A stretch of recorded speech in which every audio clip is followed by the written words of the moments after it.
Evening News. Le monde entier célèbre la journée internationale des personnes disparues ce lundi 30 août. Nous reviendrons sur l'historique de cette journée internationale. Affaire dite de l'achat de l'avion présidentiel et d'équipements militaires, la mise sous mandat de dépôt d'anciens ministres crée la polémique au sein de la magistrature. De la chair éparpillée partout, ce sont les termes employés par des témoins de la frappe américaine à Kaboul. Bonsoir chers téléspectateurs, bienvenue sur Joliba TV News. Nous en parlions tantôt, le monde entier célèbre la journée internationale des personnes disparues ce lundi 30 août. Une occasion de rappeler que de centaines de milliers de familles sont séparées à cause des conflits armés et de catastrophes. L'historique avec Aminata Traoré.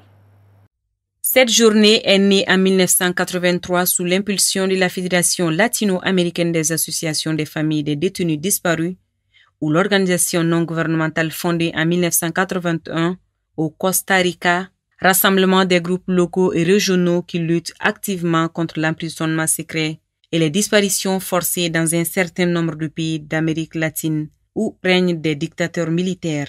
L'emprisonnement secret est une violation grave des droits de l'homme. Dans les cas d'un conflit armé du droit international humanitaire, l'ONU intervient à son niveau. La Commission des droits de l'homme des Nations Unies, créée en 1980, un groupe de travail sur les disparitions forcées ou involontaires. Ce groupe de travail a transmis 50 000 cas de disparition présumées à 70 gouvernements. On a résolu 350 depuis le mois d'avril 2001. Il reste enregistré encore 46 000 cas. De nombreuses autres instances et organisations internationales de défense des droits de l'homme et d'aide humanitaire, comme Amnesty International, le Haut Commissariat des Nations Unies aux droits de l'homme et le Comité international de la Croix-Rouge, travaillent activement sur la détention secrète et forcée. Parmi ces agences, le CICR dispose de privilèges supplémentaires en raison de son statut particulier en tant qu'identité non gouvernementale, souveraine, qui adopte une politique de stricte neutralité.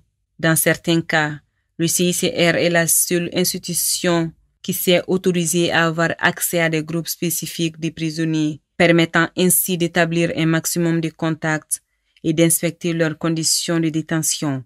Pour les familles, les messages transmis par le CICR sont souvent l'unique témoignage du sort de leurs parents prisonniers. La Journée internationale des disparus est l'occasion également de souligner le travail de ces institutions, de sensibiliser le public au cas des victimes et de faire appel aux dons et aux bénévoles. Toujours dans le cadre de la Journée internationale des personnes disparues, Fadimata Aïdara du département de la protection sur le programme de rétablissement de liens familiaux au Comité international de la Croix-Rouge CICR se prononce. Elle est au micro de Aminata Traoré. Nous travaillons à assister et à protéger les victimes de conflits armés, de migration et aussi les autres situations de violence. Cette journée, c'est beaucoup plus parce qu'on a remarqué qu'il y a de plus en plus, chaque année, on a des milliers de personnes qui sont forcées à se séparer de leurs ou qui disparaissent, que ce soit pour cause de conflits armés, migration ou d'autres situations de violence. Et chaque année, nous avons des activités différentes que nous avons décidé de faire connaître la journée au public en parlant de ce que c'est, en parlant de l'angoisse que vivent les familles qui ont les proches disparus et aussi de dire ce que le CICR fait en la matière. Nous travaillons avec la Croix-Rouge malienne qui est notre partenaire privilégié, qui contribue à tout ce qui concerne les recherches pour les familles, de les mettre en contact, de maintenir le contact entre les membres d'une même famille et de clarifier le sort des personnes disparues. Et inviter toutes les personnes qui sont face à ces cas de figure, de se mettre en contact avec la Croix-Rouge et le CICR pour les aider à retrouver leur et aussi à clarifier le sort des personnes disparues. À travers une conférence organisée hier au mémorial Modibo Keïta, la Coordination nationale de soutien à la transition, CNST, a montré son soutien indéfectible à la transition malienne. Suivant quelques réactions au micro de Bakoroba Nyare. Le soutien aux idéaux du président de la transition, le colonel Assimi Goïta, et aux actions du gouvernement pour une transition réussie est un pari à gagner à tout prix. C'est pour cela la CNST se fixe comme objectif d'œuvrer pour une réussite totale de la transition à travers un soutien politique et populaire. Pour que la transition réussisse, il faudra l'apport de tout le monde. Et vous le savez que les Maliens établis à l'extérieur représentent le tiers, je dis bien le tiers de la population parce qu'ils sont estimés à 6 millions. Aussi en termes de participation financière, selon les chiffres officiels de la Banque mondiale, ils apportent à peu près 500 milliards, soit plus que l'aide au développement. Aujourd'hui, ces Maliens de l'extérieur ont eu la possibilité d'être parmi vous et ils accompagneront la transition et à tous les niveaux. Il est important que ce message arrive partout. La transition n'est pas faite seulement que pour organiser des élections, mais elle est faite pour traiter tous les malaises, pour corriger tous les problèmes, pour mettre les pays sur les rails, pour réconcilier les Maliens, pour apporter la sécurité, pour faire la réforme nécessaire pour que le pays se relève. Si elle ne fait pas ça, et qu'elle s'attelle seulement à organiser des élections, alors que le milieu de la corruption n'a pas été assaini, ceux qui ont volé hier devenus milliardaires sont tapis dans l'ombre. Ils sont en train de guetter seulement qu'on dise demain c'est les élections, c'est eux-mêmes qui vont acheter les suffrages parce que le peuple n'a pas encore compris. Placée sous mandat de dépôt la semaine dernière dans les affaires dites de l'avion présidentiel et des équipements militaires, Mme Bouaré Fili Sissoko était au moment des faits ministre de l'économie et des finances. Elle écrit à ses enfants depuis sa cellule de la prison centrale de Bolé. Aouna Salia Kone nous décrypte le contenu de la lettre.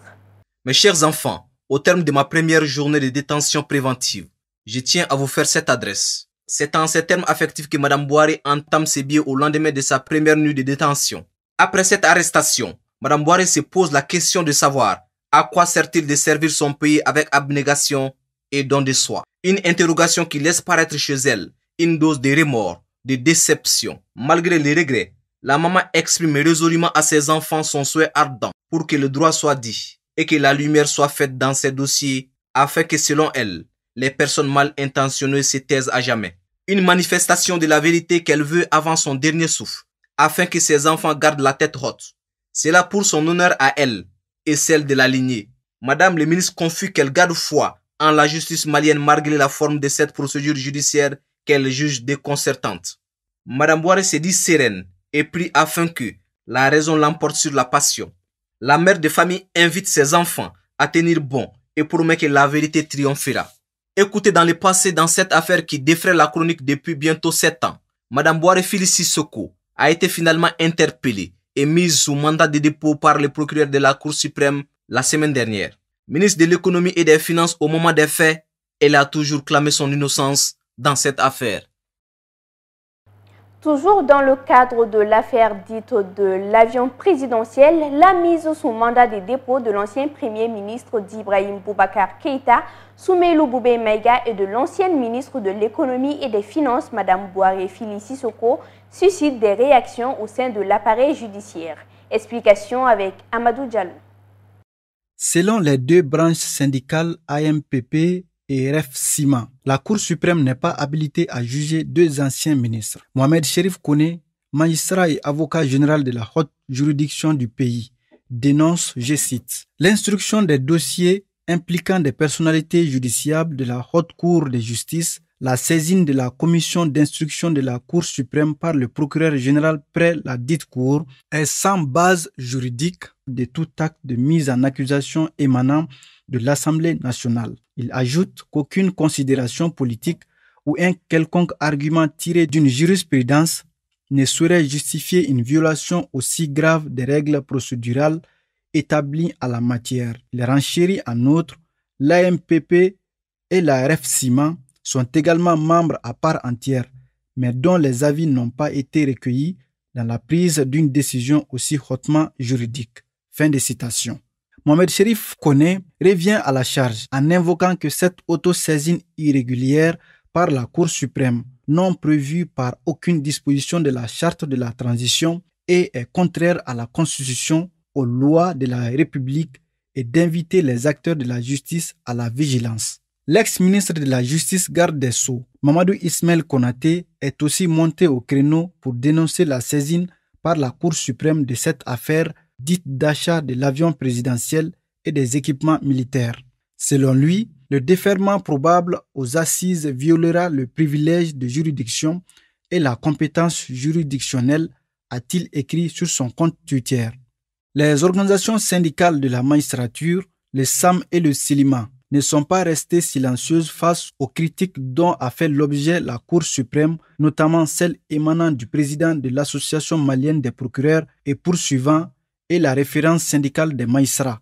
Les deux syndicats, SAM et CELIMA, ont à leur tour condamné dans un communiqué les attaques multiformes et gratuites contre l'institution judiciaire qu'est la Cour suprême. SAM et CELIMA précisent que la Cour suprême animée de magistrats n'a fait qu'une saine et judicieuse application de la loi et de poursuivre, que nul n'est au-dessus de la loi et que la justice entend en toute responsabilité, indépendance et objectivité poursuivre le combat contre l'impunité au Mali. Pour rappel, le procureur général près la Cour suprême, Mamadou Timbo, a fait une sortie le 24 août dernier pour expliquer, je cite, qu'en l'absence de l'Assemblée nationale et de la Haute Cour de justice non encore fonctionnelle dans le contexte actuel et pour éviter que les crimes commis ne soient couverts par le délai de prescription de 10 ans, les mises en cause comparaîtront devant la cour d'assises en vertu d'une jurisprudence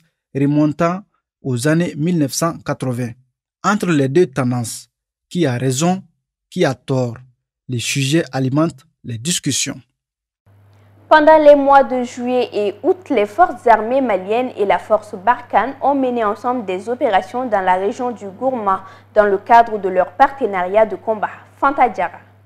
La force Barkhane et les femmes ont planifié, préparé et conduit un partenariat de combat. Cette collaboration permet aux chefs comme aux soldats de deux forces de mieux se connaître au fil du temps et de gagner en efficacité lorsqu'ils agissent ensemble. Les soldats emploient et maîtrisent ainsi ensemble des procédures communes. Durant ces missions de partenariat, chacune des sections a accueilli en son plein un groupe de soldats de la force partenaire. Cette alliance entre les unités crée une synergie entre les soldats maliens et français dont les effets bénéfiques sont invisibles. Les procédures sont plus rapidement assimilées et chacun sait comment interagir avec son partenaire pour remplir sa mission. Le dialogue est au cœur du partenariat de combat, tout comme la rigueur dans la mise en œuvre des compétences tactiques. La force Barkhane et les FAMA reconnaissent l'efficacité et les vertus du partenariat. Le résultat de la mission est rempli. Les groupes armés terroristes sont gênés dans leurs actions contre les Maliens et les forces maliennes et françaises accumulent mutuellement toujours plus d'expérience qui sera mise à profit lors des prochaines missions conjointes. L'image du jour nous conduit au Portugal. Une statue en bronze à son effigie dans sa ville natale de Funchal sur l'île portugaise de Madère a été érigée en hommage de Cristiano Ronaldo. La statue de Cristiano Ronaldo pèse 800 kg et mesure 3,40 mètres. Elle a été inaugurée depuis le 21 décembre 2014. La statue haute de 3,40 mètres et lourde de 800 kg a été installée à l'initiative du musée de Ronaldo à Madère et du Jornal da Madeira en hommage au footballeur. Le musée de Ronaldo, financé par le sportif lui-même, a déjà attiré quelques 100 000 visiteurs, essentiellement des touristes de passage sur l'île. L'actualité l'oblige après avoir quitté Manchester United à l'été 2009 pour rejoindre le Real Madrid, puis la Juventus Turin. Cristiano Ronaldo signe son retour chez les Red Devils. À 36 ans, Cristiano Ronaldo va devoir encore mouiller le maillot pour le Manchester United. À présent, l'actualité internationale avec Fanta Diarra. Des Sud-Africains profitent de la neige après des chutes exceptionnelles dans les montagnes et les hauts plateaux proches de la ville de Ceres à environ 180 km du Cap. J'ai fait tout le chemin depuis Parle. Je me suis réveillée à 6 heures. J'attendais juste ma sœur qui est arrivée à 9 heures et nous sommes partis à 10 heures. Mais youpi, je suis là. De la chair éparpillée partout, selon des témoins de la frappe américaine à Kaboul. Soudain, nous avons entendu un bruit sourd et la chair de tous ceux qui étaient dans la voiture a été éparpillée partout, selon des témoins qui assurent que plusieurs enfants figurent parmi les victimes de la frappe aérienne américaine contre une voiture chargée d'explosifs dimanche dans la capitale afghane.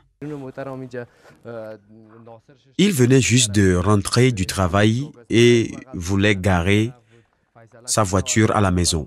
Là, son fils a voulu prendre sa voiture et la garer. Les enfants âgés de 2 ans et demi, 3 ans et 7 ans sont également venus et ont voulu monter dans la voiture. Ils étaient à l'intérieur de la voiture. D'autres personnes se trouvaient également dans cette zone. Malheureusement, ils ont été tués lors de l'incident. Ma propre fille, qui avait 2 ans et demi, a été tuée. 3 enfants de mon frère ont également été tués. 2 garçons et une fille. Les 3 enfants de mon frère aîné qui revenaient du travail ont également été tués. Une jeune nièce se trouvait également près de la voiture et a été tuée elle aussi. Un de nos invités qui se trouvait également ici a été tué, ce qui porte le bilan à 10 personnes.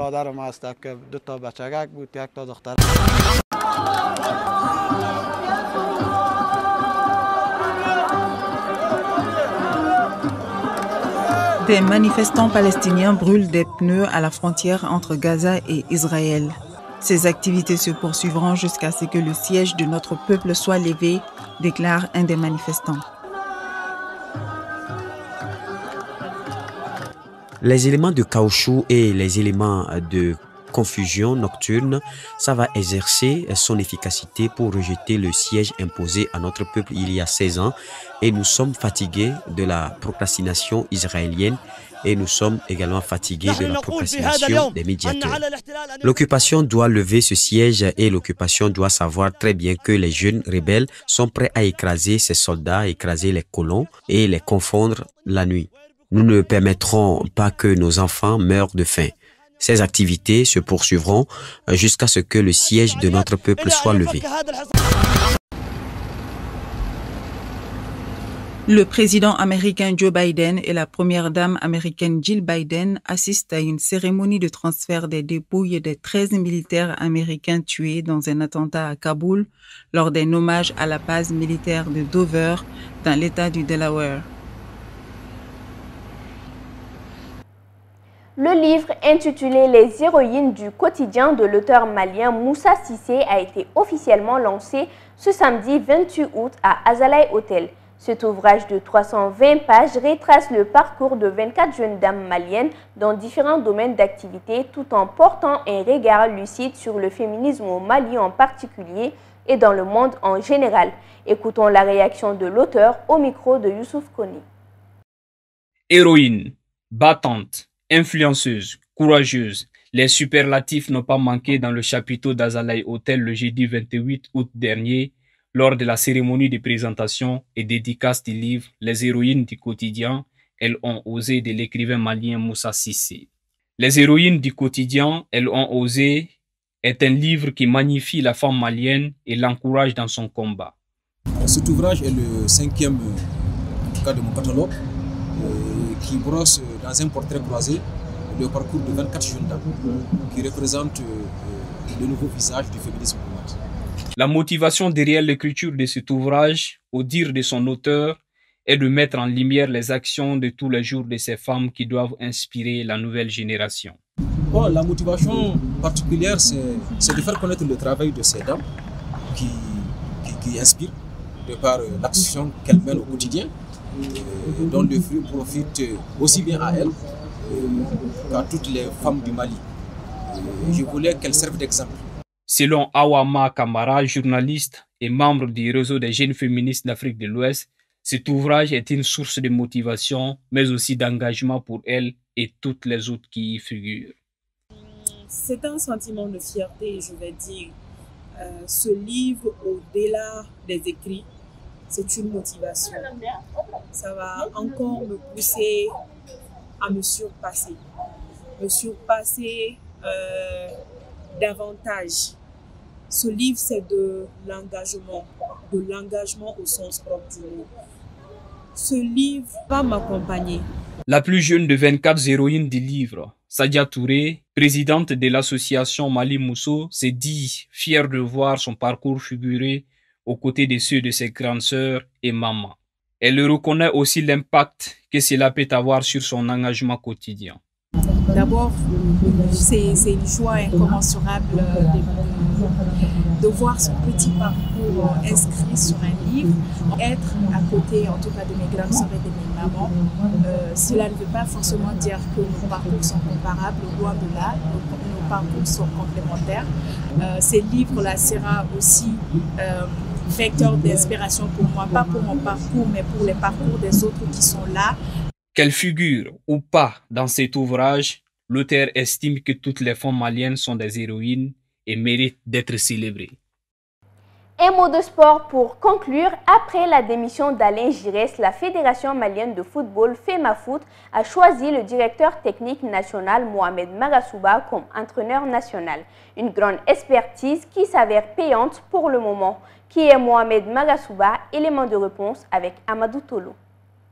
Instructeur et expert écouté et respecté au niveau de la Confédération africaine de football CAF et de la Fédération internationale de football association FIFA depuis des décennies, ces deux organisations lui avouent une totale confiance dans la formation des techniciens de football sur le continent. Responsable de la direction technique du football malien depuis 2011, il a succédé l'Allemand Joachim, un technicien qui avait été mis gracieusement à la disposition de notre pays pour la coopération allemande. Né le 12 février 1958 à Nara, région de Koulikoro, Mohamed Magasouba est diplômé en sciences économiques de l'École nationale d'administration ENA de Bamako. Ce Soniké a naturellement commencé sa carrière d'entraîneur par le diplôme C décerné par la FEMAFOOT. À force de travailler, il obtiendra par la suite le certificat de 2e degré de football de la Fédération internationale de football FIFA et du Comité international olympique CIO. Le certificat de 3e degré de stage continental pour les entraîneurs d'élite. À son actif également un certificat d'entraîneur de football 3e degré de la Fédération française de football et des stages de formation et des recyclages effectués dans de nombreux pays, notamment en Italie, Turquie, Maroc, Belgique, Afrique du Sud, France, Cameroun, j'en passe. Passionné et dévoué, Magasouba a fait ses débuts sur le banc en 1980 avec l'association sportive de l'Hippodrome. Et depuis, la vie de ce technicien affable et humble rime avec le sport roi en Afrique et dans le monde. Le plus bel exploit de Mohamed Magasouba reste le trophée de la défunte Coupe des Coupes d'Afrique qu'il a remporté en 1994 avec Daring Club Motema Pembe du RD Congo ex-Zaïre. C'est d'ailleurs dans ce pays que notre ami coach a réellement débuté sa carrière d'entraîneur de haut niveau.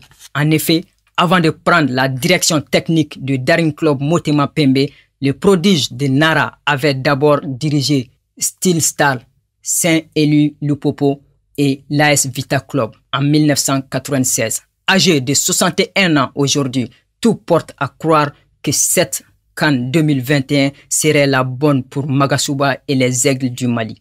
À noter que Mohamed Magasouba est sélectionneur national des Aigles du Mali depuis octobre 2019. Les hommes valeureux sont nombreux dans le monde sportif malien. Mohamed Magasouba en est un. C'est la fin de cette édition. Fidèles téléspectateurs, merci de l'avoir suivi. À très bientôt sur Djoliba TV News.